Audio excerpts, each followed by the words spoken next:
Devocional 20 de abril, Hechos 10, 43, 44, recibí perdón. Era de Jesús de quien hablaban los profetas y que todo aquel que cree en Jesucristo recibe por medio de su nombre perdón de pecados. Qué gran noticia. Ya no deberían esperar por un sacrificio anual. Ahora solo al creer en Jesús sus pecados serían perdonados. No hubo necesidad de que se les impusieran las manos para que ellos recibieran el Espíritu Santo, sino que por medio de la predicación del mensaje de salvación ellos creyeron y recibieron la confirmación de su fe allí mismo. Pensaban que todo creyente en Jesucristo que no fuese judío se circuncidara, como lo hacían ellos. ¿Cuál sería su sorpresa al ver cómo el Espíritu Santo se derramó sobre ellos sin necesidad de la circuncisión? Esta experiencia de seguro debió empezar a cambiar su perspectiva teológica. Pedro tenía sus debilidades y sus fallos. En realidad nos regocijamos del hecho de que Pedro fuera tan humano, porque todos somos así, y de esta manera podemos identificarnos con él. Pero lo importante fue que Pedro predicó el Evangelio, y este era el Evangelio. Jesucristo murió, fue sepultado y ha resucitado, y todos los que en él crean recibirán el perdón de pecados. Si no compartimos este mensaje con otros, no les estamos comunicando el Evangelio. Pedro se quedó atónito, sorprendido de que los no judíos también recibieran el Espíritu Santo. Este derramamiento del Espíritu Santo fue hecho audible por su hablar en lenguas. El hablar en lenguas constituyó otra evidencia más para Simón Pedro y para los que estaban con él de que Dios salvaría también a los no judíos y que les daría su Espíritu Santo. Pedro relató más tarde este incidente como evidencia de que estos no judíos habían creído en el Señor Jesucristo y que Dios les había dado también a ellos arrepentimiento para vida eterna. Pedro comprobó que el Espíritu Santo había sido dado a los no judíos y que ellos eran salvos por medio de la gracia del Señor Jesucristo de la misma manera en que eran salvados los judíos.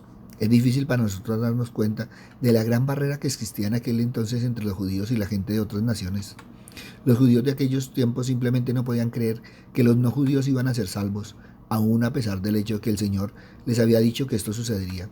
El libro de los Hechos de los Apóstoles nos presentan tres conversiones representativas de toda la humanidad, ya que estas tres personas eran descendientes respectivamente de los tres hijos de Noé.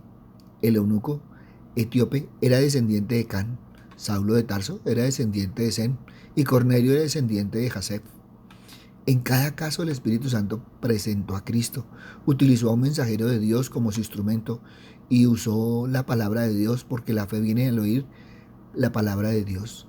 En el caso del eunuco, el etíope, el Espíritu Santo guió a Felipe y la palabra usada fue Isaías capítulo 53. En el siguiente caso, el Espíritu Santo guió a Saulo por el camino de Damasco y Jesús trató con él directamente. Saulo había sido muy bien enseñado en el Antiguo Testamento y el testimonio de Esteban fue el instrumento humano que Dios usó en su vida. En este último caso, vemos que el Espíritu Santo guió en cada detalle de la conversión de Cornelio, preparó tanto a Cornelio como a Pedro, y Pedro fue el instrumento humano que predicó a Cristo resucitado ante Cornelio y su familia. La persona que Dios usará para manifestar su poder no será precisamente aquella que entiende todo correctamente, sino más bien la que está dispuesta a cambiar conforme Dios lo guíe. En este capítulo se puede ver el cambio profundo que sucede en la creencia de Pedro. A él le parecía abominable entrar en casa de un gentil, sin embargo cambia su forma de pensar cuando Dios trata con él. Ahora bien, el cambio es posible cuando pasamos tiempo de administración con Dios utilizando los recursos. Pedro, en oración, Dios le enseña que sus pensamientos respecto a los gentiles están equivocados. Entonces Pedro se dispone a cambiar de acuerdo a la dirección divina. Jesús proclamó el concepto bíblico de paz, el que no es simplemente la ausencia de hostilidad. Paz es un concepto global que se refiere al restablecimiento de la relación del hombre con Dios. La paz se hace evidente cuando el hombre entra a la presencia de Dios y recibe su favor y gracia. La paz significa que Dios bendice al hombre, lo protege de peligros y daños y lo hace otra vez un ser completo. La proclamación de la paz no se limita al ministerio terrenal de Jesús, sino que se extiende a todos sus servidores que fielmente predican el Evangelio y la salvación. Esta paz solo puede ser obtenida de Dios mediante Cristo Jesús. La autoridad de Cristo se extiende a toda persona y a todas partes. Pedro nos ofrece un bosquejo del Evangelio oral que parece relacionarse con el resumen del Evangelio de Marcos. Cristo dio a sus discípulos, a sus apóstoles, testificar que Jesús es el que Dios ha puesto como juez de los vivos y los muertos. Es decir, los apóstoles deben advertir al pueblo de Dios que ha establecido un día de juicio y ya ha designado a Jesús para que sirva como jueces en aquel día. Esto es significativo, porque habiendo entregado a Jesús la responsabilidad de ser juez, Dios está diciendo que Él y Jesús son iguales. Ambos, Dios el Padre y Dios el Hijo, juzgarán al pueblo en el día del juicio. Nadie podrá escapar del juicio, sino que todos deberán comparecer ante Dios. Pedro advierte a procurar el perdón de sus pecados a través de la fe en Jesucristo, para que cuando tengan que comparecer ante el juez designado por Dios puedan ser absueltos. Pedro agrega que la remisión de pecados tiene lugar solo mediante el nombre de Cristo. La palabra nombre es más que un título, porque incluye toda la revelación de Cristo, especialmente en relación a su vida, obras y palabras. ¿Para quién es la limpieza de pecados mediante el nombre de Cristo? Pedro dice que es para todos los que creen. No pone restricciones ni limitaciones. Cada persona entonces que sigue depositando su fe y confiando en Él pertenece a Jesús. Lo contrario es también verdad, es decir, todo aquel que rehúsa creer en Jesús lo tendrá que enfrentar como juez en el día del juicio. Y allí tendrá que oír la sentencia de condenación por haber rechazado la invitación a aceptar la salvación. Llama a la gente al arrepentimiento y fe, y que continuar en una vida de pecado conduce a la perdición, pero que el perdón de los pecados lleva a la vida eterna, porque Dios es el que en vosotros produce así el querer como el hacer, por su buena voluntad. No hay favoritismo, nada para con Dios. El Evangelio debe ser anunciado a fanáticos como Pablo, a gente buena como Cornelio, a personas pobres y ricas, a toda clase de gente. Dios se deleita en salvar. Que nos dé la disposición que tuvo Pedro de romper con todo estigma cultural que hemos levantado en nuestra mente.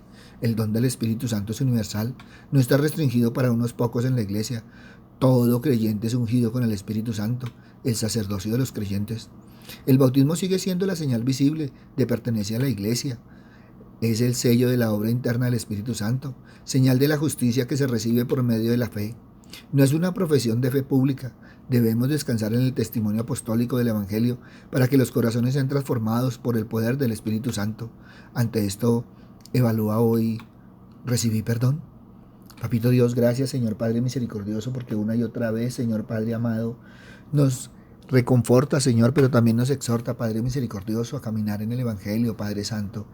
Papito Dios, hoy ponemos en tus manos, Señor Padre misericordioso, a todos aquellos, Padre bondadoso, que a pesar de todo, Señor Padre Santo, de todo lo que estamos viviendo, de todo lo que están viendo, Señor Padre misericordioso, siguen, Señor, enfrascados, Señor, en sacar a Jesús de sus corazones, de las vidas, de los colegios, de toda parte. Quieren sacarte, Señor Padre misericordioso, sacar a tu Hijo, Señor Padre amado, y siguen, Señor Padre misericordioso, empeñados, Señor, en tantas cosas, Padre bondadoso. Hoy los ponemos en tus manos, Señor. Hoy ponemos no solo a los que, a pesar de todo, no han creído, sino también a todos los que han levantado, Señor Padre misericordioso, esa persecución silenciosa, aunque muy bullosa, Señor Padre Santo. A todos aquellos, Señor Padre misericordioso, que se levantan contra ti, Padre misericordioso. Papito Dios, pero también nos ponemos en tus manos, Señor Padre misericordioso, ante todo lo que estamos viendo, Señor, ante todo lo que estamos viviendo, Señor, ante todo lo que estamos escuchando, Señor Padre Santo, para que nos mantengamos firmes a tu palabra, firmes a tus principios, Padre misericordioso, y que en todo momento y en todo instante, Señor Padre Santo, estemos, Padre misericordioso, buscando esa paz, Señor, que solo tú puedes dar. Papito Dios, también, Señor Padre misericordioso, ante todo lo que estamos viviendo, Señor, ponemos aquellas familias, Señor Padre Santo, aquellas personas, Señor Padre misericordioso, que han tenido, tienen, Señor Padre bondadoso, caminando dentro de ellos, Señor, las secuelas, Señor Padre Santo, de este virus, Señor Padre misericordioso, no por el virus en sí, Señor, sino por todo lo que ello aqueja, Señor Padre Santo. Hoy los ponemos en tus manos, Señor, sabiendo, Padre misericordioso, que han confiado en ti, Padre misericordioso, que necesitan el amor de tu Hijo, Padre Santo, y que en esos momentos, Señor, de soledad, Padre Santo, puedan pensar en tu palabra, tomarse de tu mano bendita, Señor, y realmente caminar contigo. Gracias, Padre bueno, gracias, Padre amado, en el nombre de Cristo Jesús, para gloria y alabanza tuya. Amén y amén. Buenos días para todos. Les habló el pastor Walter Bernal de la Iglesia Su Gloria Mi Bogotá. Un abrazo, muchas bendiciones y evalúa hoy, recibí perdón. Si esta palabra tocó tu corazón, compártela. Muchos necesitan evaluar si recibieron perdón. Si necesitas palabra, ve a nuestro Twitter, @bernalpastor, o ve a nuestro Face, nuestro Instagram, nuestro YouTube, Su Gloria Mi Bogotá, o ve a nuestra página web, sugloriamibogotá.org. En ellos encontrarás palabra del Señor. Buen día.